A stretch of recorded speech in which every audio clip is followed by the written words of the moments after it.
Welcome to the Dad Central Show, hosted by Ed Gough Jr. and Drew Soleyn. We know dads want to see their kids succeed, but they don't always know how to get there. This show gives dads the tools they need to raise confident and successful kids. What's going on, everybody? It's Ed Gough Jr. of Dad Central Ontario with my man in blue. I've got blue background. He's got a blue shirt, and we didn't coordinate it, just the way it turned out.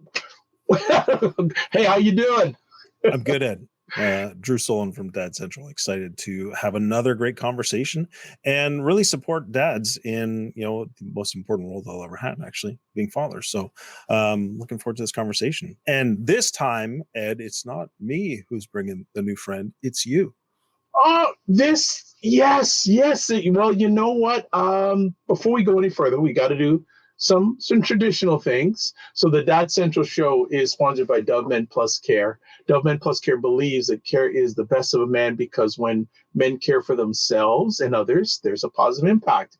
Yes, it's my turn. To bring the friend today. So a little bit of background. And our friend probably doesn't remember, but we were introduced to each other back in October of 2021.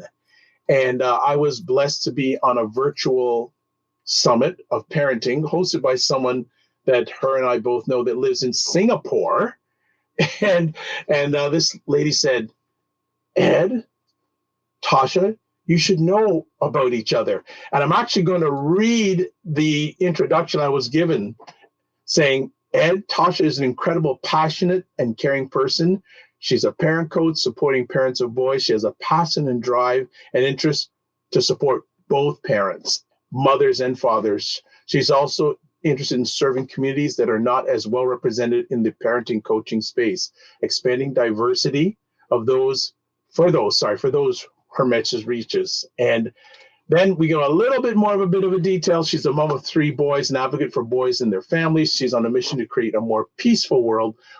I love this, one sweet boy at a time. When I first read that, I go, I like that. By supporting you to care for yourself, connect with your boy deeply, set limits lovingly, and play wildly. And she brings a burst of energy and optimism to parenting and is an expert at simple solutions to what we feel like are overwhelmingly complex problems. Just some other quick things. She's a creator of all things Parenting Boys Peacefully, including a Parenting Boys Peacefully, a 10-day reconnect, and has an online group experience shared by over 15,000 parents worldwide. I don't think I have to say anything more than that. I think we better introduce this person because they know what they're doing, eh, Drew? It sounds like it. All right. Well, let's bring up to the digital stage Tosha Schore. What's going on? Hey, Ed. It's very fun to be back with you. And Drew, nice to meet you. Nice to have you on the show, Tosha. Really looking forward to the conversation. Yeah, and another thing I've got to always thank Tosha. She invited me for a while into her parenting community for about a year or so, and she asked, I'm speaking with dads every month, and I'm not a dad. Can you come in and speak with them, like co-host conversations? And it's a little bit emotional because there was a lot of deep emotional conversations shared with the fathers on there. And I mean, every conversation I look forward to because I learned so much, but it touched my heart. A lot of things that dads were sharing on those conversations, I will never forget. And I carry those conversations with me. So Tosha, again, thank you for the opportunity to be part of your community. And I don't think it's finished yet, but it's on a stop. But we're really happy to have you today. So thank you so much for taking time in your positive, productive schedule. Thank you. I really appreciate being invited to share my thinking with your audience. Absolutely. Drew, do you want me to start or you? You go right ahead, Ed. All right. So, Tosha, where did the passion come about parenting boys? Where did that come from? Funny you should ask. Well, the interesting thing is that to go way back, I was pretty much raised by my mom. In the San Francisco Bay Area in California in the States in the 70s. And there was a very, very active women's rights movement, and we were very active in it. And I went on to college. I was a women's studies major. I focused on, feminist studies, women's studies, in addition to languages and linguistics. And I was just fighting for women's rights. I was like, I'm a girl. I can do whatever I want. I can be whatever I want. And I'm powerful, and really tapping into that and being an advocate for women. And fast forward a few years, I was pregnant with my first child. And you may have heard this story before, but I'll just tell it again. Okay. I'm telling this story. I was pregnant with my first kid, and I woke up one morning and I had this thought: what if it's a boy? Like, it never even crossed my mind that I would have a boy, because they're just like me and my mom, the dynamic duo. And so what did I do? I called my mom and I said, Mom, what if I have a boy? What are we going to do? And there was just silence on the end of the end of the line. It seemed like forever. It was probably a few seconds, but she's like, don't worry, Tosha, don't worry. We'll figure it out. And it was just like, when I think back now, it's such a funny conversation. But my life was very women focused, and I just assumed I'd have a girl, and we'd have the kind of relationship that I had with my own mother, and la di da, things would continue on. Well, I had a boy. In fact, I had 3 boys, and what happened is, when they struggled with behavior issues, and when I'd get a call from school, or not invited to a birthday party, or sort of side eye in the park, whatever it was, and I would feel, ashamed, and I didn't quite know what to do, I realized that I had to figure out how to advocate for them despite their behaviors. It's like, wait a minute, I love these boys. And I still call myself a feminist, and I still fight for women's rights and all of that. But there was something about the message that I was getting, and I don't know if this was intentional, but the message that I was getting as I was growing up was that men were the bad guys, right? And I then had these boys who were kind of acting like the bad guys sometimes, but I loved them deeply. They were my kids, and I wanted them to have big lives and full lives. And I was just in this mess. I didn't know what to do. And that was like the beginning of figuring out, okay, I have a real responsibility, and as a parent of young boys, to change this narrative and to help them grow into emotionally intelligent young men. And that's not going to happen by punishing them or being harsh with them or shutting them down. So that's kind of how I got started, is just my own mess that I was in, and figuring out, like, well, how do I straighten this out in my head? I don't like these behaviors, but I love this kid. and how can I help? And the way that people are responding to him is making me feel badly. And so that was just the beginning of my journey. And it just kind of went all over the place from there. I mean, I sought out support for myself. And I think Ed, you may know this as well, but my book that I wrote, Listen, with my mentor, Patty Whitfler, she was the first person I reached out to support, for support. And just, I don't know how this happened on our big giant planet Earth, but she was running a support group literally 10 minutes from my house. And so I just started going. And the tools that she taught me and the support that I received in that group every other week in the little back cabin behind somebody's house transformed my life, my relationship with my boys, their behaviors in such a way that I was like, okay, I got to help other people. Like, there are a lot of people out here struggling, and I want to help them. This is not necessary. So let's do this. Nice. True. Yeah, well, thank you very much, Tasha, for sharing that story. I think there are a lot in that story, and a lot of things that really, jumped out to me, but also kind of resonated as well. Well, one thing that stood out that I really would love to hear you talk a little more about is the idea of parenting shame, because you said you had seen the boys behaving in the park, and then you felt this almost like I was ashamed. So can you talk a little bit about parenting shame? What does that look like? How does that affect parents? I feel like that's something that's pretty big. Yeah, it's very common. I think it's one of the most common feelings that parents have when their kids are struggling. What does it look like?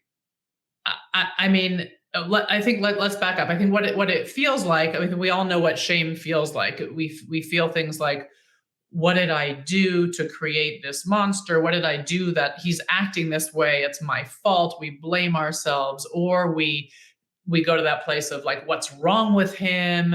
And we might explode at him. Essentially, we get scared and then we act out in all kinds of ways. And the other thing I think that feeds shame is that there's a real pretentiousness to our culture right now that's fed by social media, right? Everybody's posting all the beautiful, lovely pictures of how everything is fabulous in their families. And so when it's not that way in our families, we feel shame. I mean, I think the more important question is, what do we do about it? Right? What do we do? How do we get ourselves out of that space? And the main thing, well, a couple of things. One thing that I like to talk about is really separating our boy from his behaviors. So I sort of have this image of, this is our sweet boy, this is my sweet boy, right? He's always sweet. He's always everything that's good, right? He's kind and he's caring and he's cooperative and he's loving and he's curious and he's all these things. And that's him. That's like his essence and his core, who he is. And things happen to him as he moves through life. I mean, maybe even before life, maybe there was pregnancy trauma, birth trauma, who knows, maybe there was a divorce that was less than peaceful. Maybe there was a move, maybe there was a death, maybe, somebody didn't share their snack with him at school. Big things, little things happen. And if he doesn't have a place to release those feelings as the events happen, they build up. And as he's kind of stuffing those feelings, behavior patterns develop. And so then on top of this sweet boy here, we've got all these yucky behavior patterns. And so with the parents that I work with, that might look like, they're hitting, or they're spitting, or they're calling you names, or they're biting, or they're, stealing the toy from their sibling, or they're, calling out in class, or whatever it is, they're getting in trouble. And one way to really counter the shame is to remember that these two things are different. It's not that something's wrong with him and he's turned into this awful monster. It's that he's buried under these behaviors that are a result of a lot of sort of built up fears and feelings. And if we can help him through those, we're going to see a lot more of that sweet boy underneath. So that's one really, really important way I think we can address shame. And then another thing is really being in community with other parents whose kids are struggling in similar ways. So I used to do a lot of one-on-one coaching, and I actually prefer to work in groups. One of the reasons, I mean, it's just fun, but another reason is that parents actually almost always make better progress because they're inspired by others, and they feel less ashamed when they realize oh, there's a whole room of people who are dealing with these similar problems. Maybe it's not me. Maybe I didn't do something horrible. Maybe I'm not a defective parent. Maybe there's not something terribly wrong with my child and he's not going to end up in jail. He's not going to be the next school shooter. He's not going to do something, terribly, terribly horrible. Mm-hmm. Yeah, that last point, very, very powerful for sure. And that's one of the things that we talk about, or at least I've shared a lot with, organizations or people who struggle, oh, we're not getting as many dads. I said, just the value of a father or two or three being there and being able to hear the stories from others, it breaks some of that pattern of isolation. And that's, I think, really important. So the community piece, very powerful. So anyways, I could pick up more, but Ed, I'm going to toss it back to you, and I'll listen some more, and then we'll go from there. No problem. So let me ask, Tosha, what were the early days of parenting boy peacefully like? You had this idea, say, okay, it's bigger than me. What were the early days like? How was it? Was it a little bit of a climb, or did you have people jumping in right from the get-go? No, it was a climb. It was a climb. I mean, I was passionate about it. I think the reason that it's grown is that, it's a mission. I'm on a mission to create a more peaceful world, one sweet boy at a time, just like you mentioned. And once, when my kids were really young, and there was a morning when I was reading the paper and I realized that there was all this negative stuff going on in the world, right? All the, crimes and terrorist attacks and all the things. And they were all at the hands of men.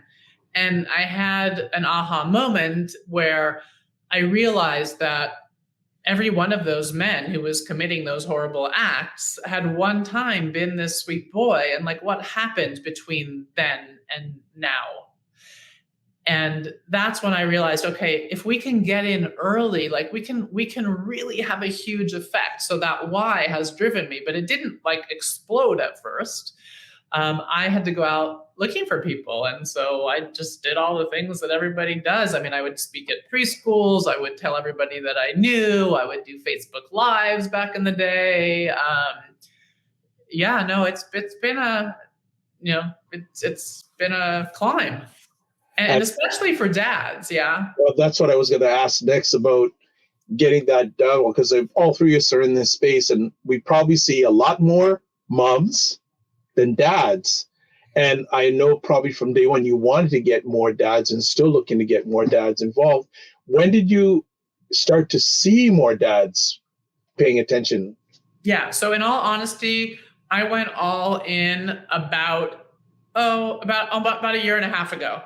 I have been working with dads, for almost 2 decades. Like, I love working with dads. I've always known that I have a really good rapport with dads. Oftentimes a parent will say, a mom will say to me, my husband, he doesn't, he doesn't, he won't talk to this one, or he didn't like this therapist, or he didn't, whatever it was. And I'll say, well, let me talk to him and see, if we connect, and if he feels like he'd be comfortable connecting with me, then we'll do it. If not, then no. And I've always just had a real good rapport, and I wanted to amplify that. And so I realized that as I've grown my Out With Aggression Peacemaker community, it's mostly moms.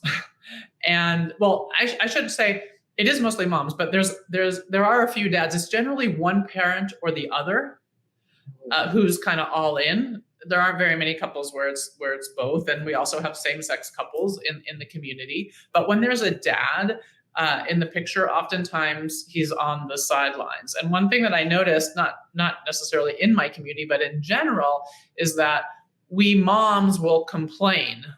We'll sort of moan about it. He doesn't do anything, or like he's all harsh, or he doesn't get his tone of voice, or like all the things. But we don't really offer a safe space or good information to help him change. And so about a year and a half ago, I decided, okay, I really, really want to say this out loud and be really intentional about getting more dads in. And so we started, well, Ed, you did this with me for a period of time, but I have started where I have 2 monthly calls. We have 2 weekly calls in my community. One's focused on us and our own personal healing. One is focused more on coaching and what do we do and like how do we help our boys, kind of a thing. And each of those calls has one a month that's just for dads. And I do that because of the shame factor, right? And the other thing is all the other calls are recorded. The dads' calls are not recorded because most dads just aren't at a place where they feel comfortable with that they can feel like they can be 100% honest and open when they're being recorded. And so I think being aware of that's really important. And so I've just gone all in with having those 2 calls. And what I've noticed just in the last couple of months, and even about a week or 2 ago, one month at the end of our calls, we go around and just do anybody who wants to share a takeaway or something they're going to implement or whatever. And one mom said, I'm just really impressed with how many dads are on this call. And I was like, yes, like we're doing it. Like people are noticing, and it's becoming not just the dads on the dads calls, but dads are coming to all the calls. Mm-hmm. Amazing. That's great.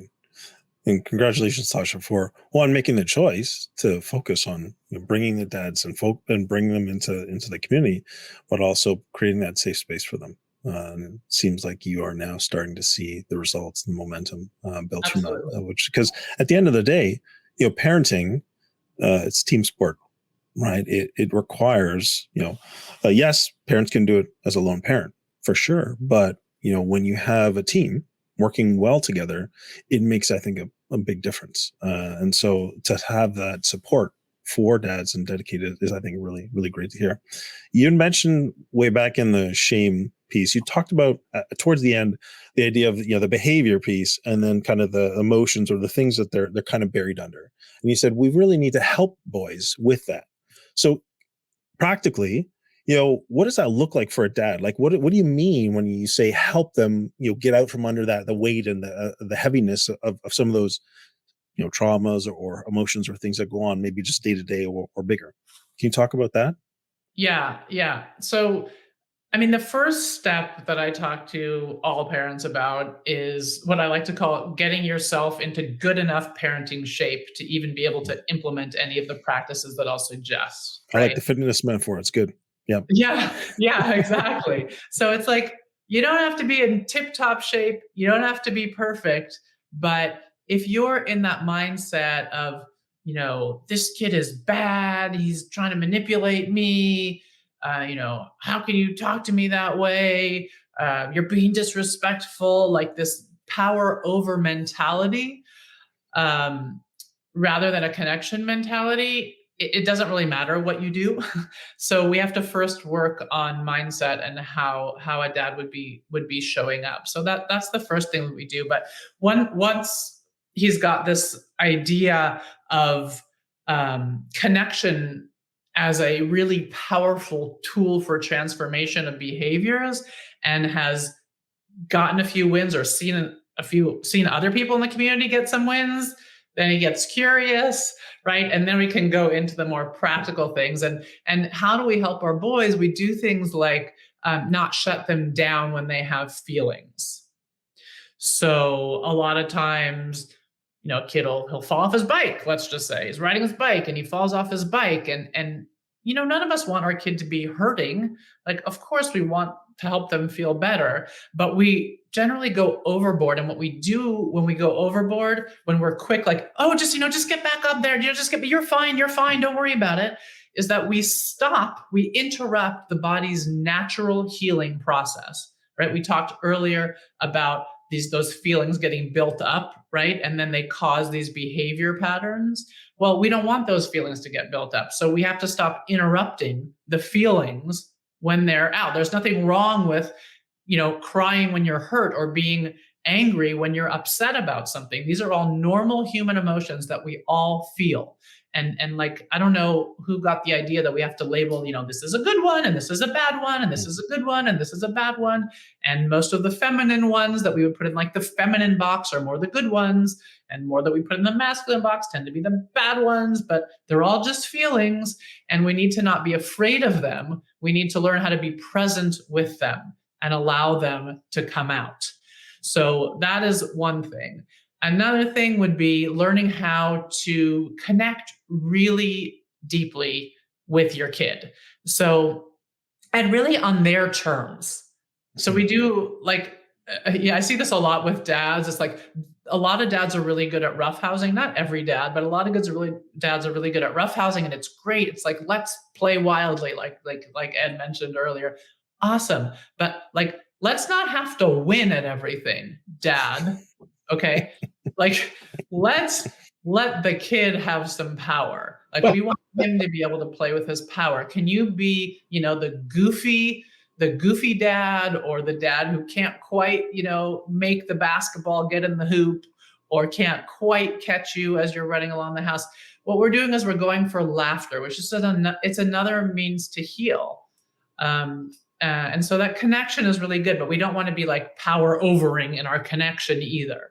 So play, or just even if you're a dad, just think about what are some things that you like to do with your kids that either elicit laughter or a lot of smiles or just good times, and do more of those.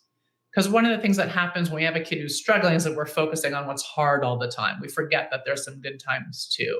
So we focus on the connection. I work with parents on setting loving limits. And this is something that, I talk to dads about too. Setting limits for most of us, well, either nobody set limits for us at all, like me, or somebody set limits pretty harshly, like a lot of people, right? There's Jen tends to be either on one side or the other of the pendulum, right? It's either really harsh or none at all. And what we want to find is sort of that just right spot where we are firm but loving, where we're allowing for the child to have their feelings. In other words, we get to decide what the limit is, and we can offer it, like my mentor says, offer it like a gift. It doesn't have to be harsh or mean. It's just a gift. So, no more ice cream, sweet boy. No more ice cream. And fine, that's your limit. He doesn't have to like that limit, right? So a lot of parents will get confused and they'll get upset when the child gets upset. But if we think about it, like, come on, the kid's going to be upset if you say no. It doesn't mean you shouldn't say no, but it also doesn't mean that you should hope that he doesn't get upset. Like, just be prepared for it and allow it and trust it and realize that it's the body releasing that disappointment or whatever is under there about not getting the ice cream, and fine, or whatever it's about, probably not the ice cream, probably something deeper. So all of these things I would say to dads, right? And a big thing, like, don't take it personally. Don't take the behaviors personally. Don't take the words personally. Like every behavior that's off track or wonky or what we might label as bad, they're all calls for help, and you're the best person to step in and help. Like, you got the job. You're it. Tag, you're it. Nobody else is going to do it.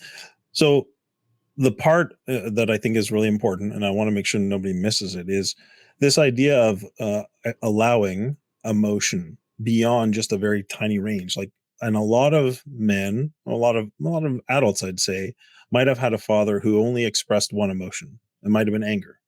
And other than that, they were very stoic. They might use the words, right? And so, and as you said, bottling it up or stuffing those emotions is actually really bad for the kids. And we want to help them with it. So first off, would you say a parent needs to recognize their own emotions that they're experiencing in the moment? When the child falls off the bike, what's your emotion? And is that affecting you? And is that you don't want their child to be upset? You want them to be hurt. So you're just like, oh no, you dismiss their emotion. Or do you, so taking a little bit of a step back there and allowing the child to express their emotion without judgment, without fear of repercussion, so to speak, but within a healthy limit, I think I'd say. Is that kind of the key? You got to allow those emotions, and you got to allow the full range of emotions without judgment. There's no good, there's no bad. They're just emotions as they are. That's right. Like really your job in those moments is to listen with love and respect. Like not try to get them to a different place, not try to get your child to feel something different or believe something different. But I feel like that's hard for dads sometimes. Yeah, I think it's hard for many parents in particular, but that to me is kind of the core. You've got to allow the child to express those emotions. And then the other step for that I want to ask you about is the idea of expressing empathy or understanding. In that example at the end, the child's going to be upset that you're setting that limit, but empathizing with them that, I get it. I understand why you might be upset. It makes sense.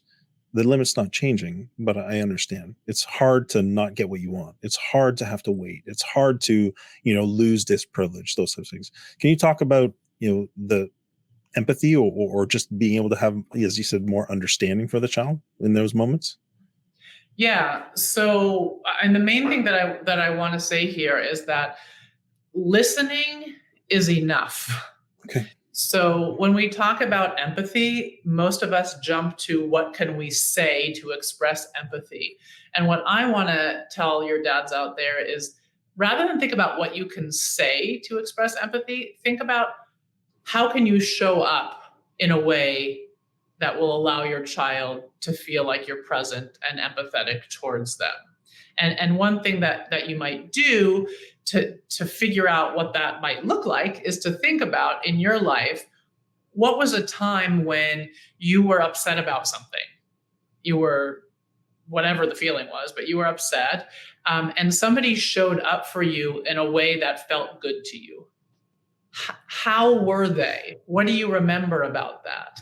And that is, there might be a few words, but more likely than not, you're not going to remember what that person said, but you are going to remember how they made you feel. And you might remember how they looked at you, or where they were standing, or something like that. So just do that exercise. How did that person make you feel? And then just think about, what were they doing or not doing that allowed you to feel that way? And then see if you can take that and bring that to your child. We talk way too much. Like when a child's upset, our loving presence is enough. It's enough. I mean, it's a huge, huge gift to just not be trying to, oh, you're not convinced them. You're not hurt. It's fine. Or, don't worry. Like, you don't be sad about it. We're going to have ice cream again tomorrow. It's no big deal. Like, just, it's all right. Just let it go. It's like, no, actually, it might not feel big to you or to me. It's like, yeah, it's like a scoop of ice cream. You can have some tomorrow. What's the big deal? But to them in that moment, it feels huge.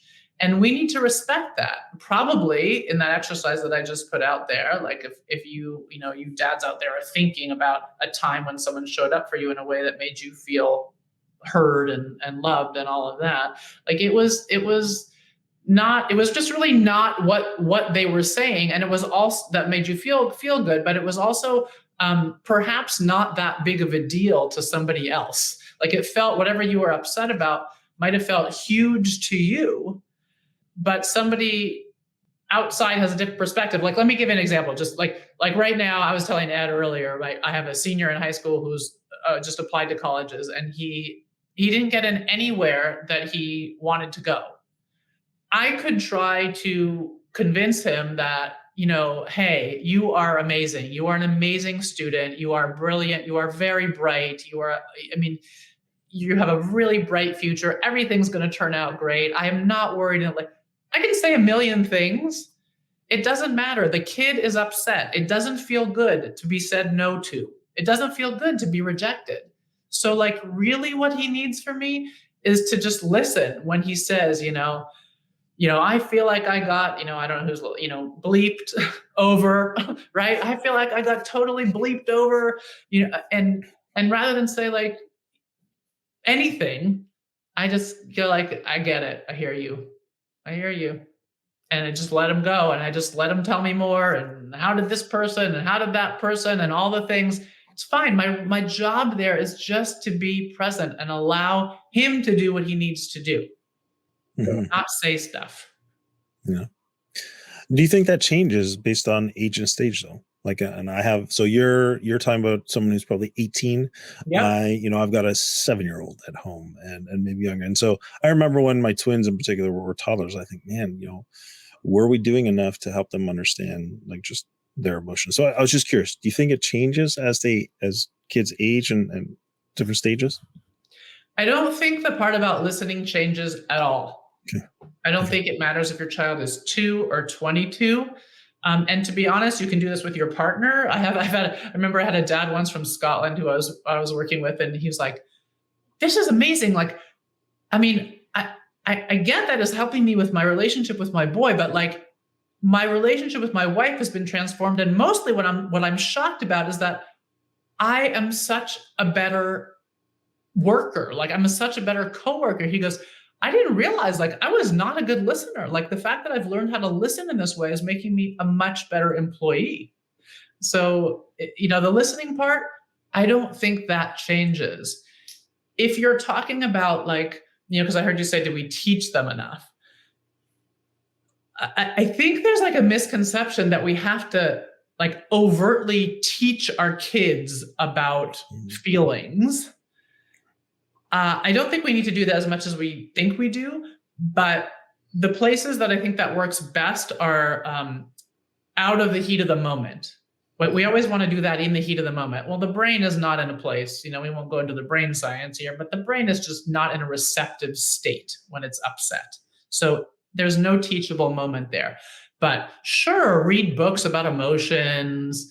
You can play games around emotion. Kids love to hear stories about you, what happened to you when you were a kid, right? So not when my kid is upset about not getting in anywhere, am I going to tell him, not in that heat of the moment, but maybe a later day in the week, I can share with him about my college application process and how, I didn't get into where I wanted to go. And I had already bought a sweatshirt and I was like so mad and I was like in tears and I couldn't even wear it. And I gave it to my friend and I never wanted to see it again. I mean, that's the 18-year-old version, but there's the 2, 3, 4, 5, 10-year-old versions as well. So sharing stories, so it's like one step removed, is a really good way to teach about emotions. I don't think we need to do like a rehashing of what happened. That's the pull generally. It's like, let's rehash like what happened and talk about it and how were you feeling when this happened. I don't think that that's nearly as necessary as most parents think it is. Okay. So timing and stories, really important. Yeah, totally. Beautiful. That's great. Ed? Yeah. So many conversation topics with so little time. Let me ask, have you noticed any difference in the fathers that you're helping now compared to when you first started the journey? The type of fathers or the fathers themselves, how they've transformed? And like the fathers that come into your program now, do they have same of the basic challenges as the ones that when you first started? Yeah. What are some of those common challenges that have been consistent? Well, one, not being able to keep your cool, right? Just yelling and exploding when your child's acting out in certain ways. That's a really big one, and being in community can really help with that. I mean, you know this father I won't mention by name, but I remember I have a dad who came to me, and it's such a beautiful story. He's got actually he's got 2 kids. He's in his 70s, I think, and he's got kids who are grown, like in their 50s or late 40s or late 40s maybe. And then he's got about a 12-year-old who he and his second wife adopted out of the foster system when the kid was 5 or 6. Yeah. Lots of trauma. And so this dad like raised his first set of kids, super traditional, harsh, power over, behaviorist paradigm, timeouts, punishment, all the things, consequences, all these things. And when he came to me, he said, Tosha, we can't both live in this house. It's me or him. That's where we started. So with the community and the support and the tools that he's learned, he has transformed his relationship with his kid. Like they're like shooting hoops out front after school every day. His kid is like leading his Boy Scout troop. Like the aggressive like outbursts were huge and scary, and they're way, way more rare now and not nearly as intense when they do happen. And he's just come a long way. So the dads will come in with the same kinds of challenges, like they don't know mostly it's like they don't know how to control their kid. That's kind of the general thing. And then we go like, well, what if you didn't have to control him? Like, what if we just ditched this whole idea of control, since none of us can control anybody else anyway? I can't control you. You can't control me. You can't control your kid. And I can't control my kid. Like, how about if we ditch that entire paradigm and we start focusing on connection? Yeah, and we can't even control ourselves at the best of times. So right there, but no, and I know the gentleman you're talking about, and seeing the transformation that he has made. And there were moments where he just cried tears of joy. Yeah. The connection piece. It's great. Drew, go ahead. I can go further if you want. Yeah, go ahead. Yeah. So Tosha, with you're seeing parenting through the dad's eyes, what things would you want to, you've said some things already for our dads and those who love them. What other things would you like to share with our dads and those who love them that you may have not mentioned so far? I want to say that you matter. You really matter. Like, you matter to your kids. Sometimes their behavior patterns can develop where like a kid only wants the other parent to put them to sleep, for example, or only wants, mom when he's sick or whenever it is. And it's really easy to fall into those patterns. Just go like, oh, well, here, he only wants mom. There's I've seen a lot of dads that I work with, it makes them feel bad, right? They're like, he doesn't want me, he doesn't like me. And what I want you to know is that's not true. It's just a behavior pattern. It's just what they got used to, but it's totally changeable.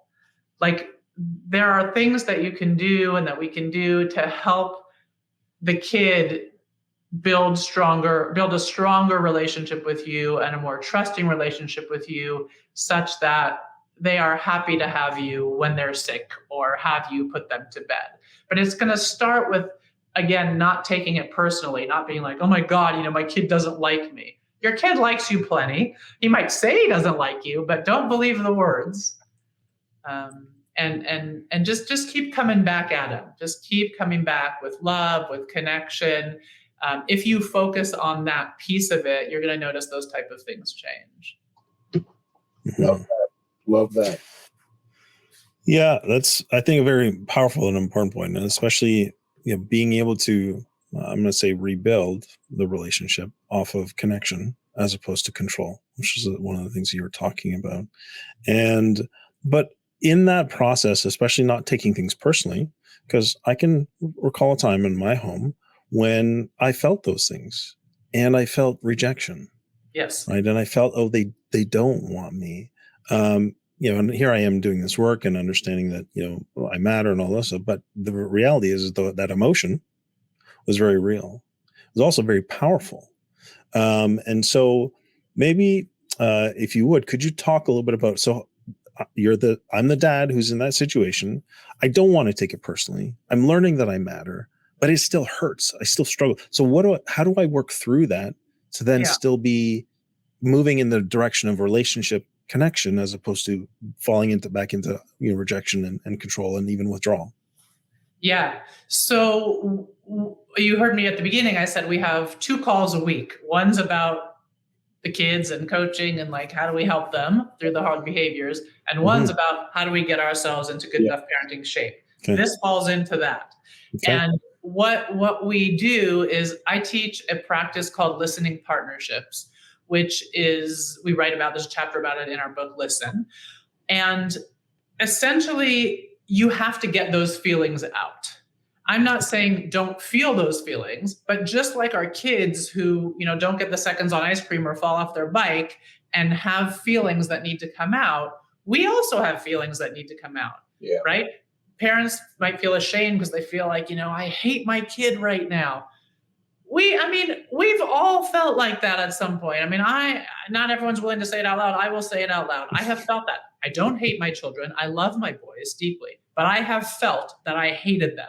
I have felt it to like my core, because in that moment I'm so triggered. Mm-hmm. And I can't pretend that isn't so. I don't want to show it to them, right? The goal is I don't want to explode at them. And so we develop this practice of listening partnerships where parents learn to listen to one another and are able to be 100% honest. That's why I don't record those dad calls, right? So we might look at things like, that feeling that you have, you said you felt rejected, that feeling that you have when your kid won't let you put him to sleep and only wants mom. What's your earliest memory of feeling that feeling? My earliest, or are you just saying? Well, I could ask you, but I'm not going to put you on the spot while you're interviewing me. But I would ask that in a listening partnership, or as I'm teaching the practice, because so often it's connected to something earlier. Like the rejection isn't just about this. The rejection is about something much deeper. And the reason I know that is because I could take 10 dads and put them in the same scenario, and they would have 10 different responses, because their history and their emotional backpack that they're carrying with them from their life is different. It's like when I work with parents, like I said, who deal with challenging behaviors, kids with challenging behaviors. And so one parent, like if their kid swears at them when they're upset, right? Like, whoa, that parent just loses it. They can't deal at all. Whereas like Me, that doesn't really faze me that much. Like, I mean, I recognize it for what it is. I'm not worried he's going to be calling me horrible names or he thinks I'm any of those things. It doesn't trigger me at all. But like spitting, that triggers me. Like that, like I don't like that. Like that grosses me out. But there are other parents who can get really playful around spitting and have helped their kids through phases of spitting really quickly because they've been able to respond playfully and not be triggered. Right. So it's so much about us. So the practice of listening partnerships is the short answer, is like a safe space with another adult where you can actually share those real feelings, not pretend that they don't exist. Yeah, great. So good. Thank you, Tosha. Yeah. I'd be remiss if we don't talk about aggression. You were one of the first people in this space that really got passionate about aggression and parenting, and it can be a challenge with some dads. And I'd like to know if you could share a little bit from your lens about dads and aggression when it comes to parenting. Well, I'm trying to think if like there's something specific that I want to say about dads and aggression. I don't know. Nothing specifically about dads is coming out around aggression. So let me just talk a little bit about aggression, then maybe something will come to mind. Sure. I think like aggression is something that scares the world, right? Because we look in the newspapers and we see what's going on, and there's a lot of scary stuff going on, and it scares us. But it is sort of deal withable, if you will. And the younger you start, the easier it is. And I think what's upsetting to me is that nobody really wants to talk about it. Like it's one of those things, like because it's bad, it just sort of gets put in a closet. And so then the shame stuff comes out. And even professionals, like people come to me and they go like, oh yes, well, if he gets aggressive when you tell him, no more ice cream, then you really do need a plan. And then they come to me and they're just like, I don't have a plan. Like, what's the plan? And they don't want to dive in, even the professionals, into like, okay, well, what does this look like? Like, I got a mom who's come like, I got punched in the face. We have to like really look at it and say, okay, what's going on behind closed doors? Because unless we lay our cards face up on the table, we can't address it. We have to be honest about what's going on. And then we can absolutely help. And so another thing that I would say about aggression is that generally there's a pattern to it or patterns to it. It can feel really overwhelming. And if we can take some time to notice when the aggression happens, it will feel more, you'll feel more empowered to be able to do something about it. Because, it's not like people generally come to me and they're just like, oh my God, it's just like, it happens out of the blue and it's all the time. And I go like, no, actually, I don't believe you. I don't think that's true. It's never been true for anyone else. So let's step back a second and let's look for the patterns. So look for the patterns and really realize that it's just another way that your child's letting you know that they need help. It's not that they're bad. And it's not that you did anything bad that they're acting this way. So yeah, that's sort of some basic stuff that I would say about aggression.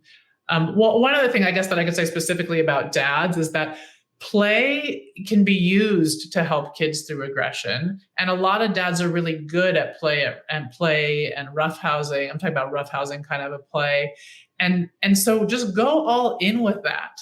Don't be afraid that if you respond playfully or silly to harsh behaviors from your kid, that it's going to elicit more of those behaviors. That's not how it works. It doesn't work that way. It's like when you respond playfully and then your kid feels like you see him and you get him and you love him and you're connected and you're having a good time and you're laughing and he's releasing the tensions, the behaviors actually improve. So our fears misguide us. True. Well, that's a fascinating topic for me. I would actually love to dive more into talking about aggression, but I just want to be mindful of time. That's all. Respecting the time we've got and Tasha's time. So for me, I've just really appreciated the conversation. I loved some of the ideas, the concept that you brought forward, and I think they're just so valuable. And so, thank you very much, Tasha. I really appreciate the work you're doing. And for me, being able to, I've got a son, I've got daughters. Who knows what the next one's going to be? It's coming very soon. But I look forward to a world where we can want to accept each other and accept our own emotions, and we can have greater peace. So I think it's a very powerful vision, and I fully support you. So thank you. Thank you so much for inviting me on. It's been really fun to talk with you. No problem. Tasha, where can people get in touch with you? The best place is on my website, parentingboyspeacefully.com. And if you feel ready to dive in, there's something that you mentioned earlier called my free 10-day reconnect. It's just on the top banner on my website there. And it's just a great place to start. If you're like, I don't even know what to start. I don't know what I think about all this. Click on that link and I'll just walk you through 10 days and you can see if it speaks to you, if you like the energy, if you feel like you're getting wins. I think that's the best place to start. And through that, you can contact me in other ways. Well, Tasha, I want to say thank you so much for so many things. I've been blessed to see you transform dads in real time. And it's been such a blessing. And I know you're very passionate about this. And folks, this lady is the real deal. I've seen it. I'll attest to it in regards to that. But I just want to say blessings to you and your family and the community, past, present, future. If there's anything we can help you with in regards to parenting boys peacefully or parenting in general, we are here for you. So thank you so much for taking the time out of your positive, productive schedule. Thank you, Ed. Thanks, Drew, so much. It's really been a pleasure. Take care. Remember to give yourself grace and don't just manage your time, manage your energy. Take care. Mr. Drew. Yes, Ed. What's going on? I just feel grateful again for the opportunity to sit down and have these types of conversations. I think the topic is so relevant, so important, especially when, Tasha references what's going on in the world today. And I firmly believe that in order to change our world, it all starts at home. It all starts in how we parent, how we raise our children. And, that's going to make a significant difference. So powerful work, very powerful, I think, stories and examples and really important principles. So really enjoyed the conversation and grateful to be able to learn along with hopefully all of our listeners who are engaging and consuming some of this content for themselves and then going and applying it. I want to apply it at home just as much as hopefully the listeners will as well. Good stuff. Yeah, well, it was interesting because one of your favorite words was paramount in that conversation. Listening. That too, there was one, but there's another word. Yes, connection. Yes, absolutely. Yeah, sure. I missed that. No, it's all right. Can you connect without listening, though? You can't, right? So, but that's for family. I've been here once or throughout all our conversation, that is one of Drew's foundational words is connection. And Tasha really bases her serving and helping of parents and dads on that. And as I said, I've seen her, like I said, in real time, create wins for dads. And it's wonderful to see. So we're really blessed to have her share on the platform today. So, hey, another great conversation. Before we close out, as always, the Dad Central Show is sponsored by Dove Men Plus Care. Dove Men Plus Care believes that care is the best of a man because when men care for themselves and others, there is positive impact. Hey, we'd love to hear from you also. So if you want to touch base with us, give us ideas, give us our feedback, comments, etc., give us our flowers, as they say these days. Email us at podcast@dadcentral.ca, guest suggestions, etc. If you want to listen to replays of, how many are we at now, Drew? We've done a lot now. Don't put me in the spot with that. I'm just joking. We're on season 2, like episode 13 or 12 or something. It's podcast is at dadcentral.ca/podcast. And then lots of resources on our website, many of them free, dadcentral.ca. So thank you for listening. Thank you for following. Tell other people about us. Provide us feedback, ratings on our iTunes. means a lot. So as always, remember to give yourself grace. Don't just manage your time, manage your energy. And we'll see you soon. Take care.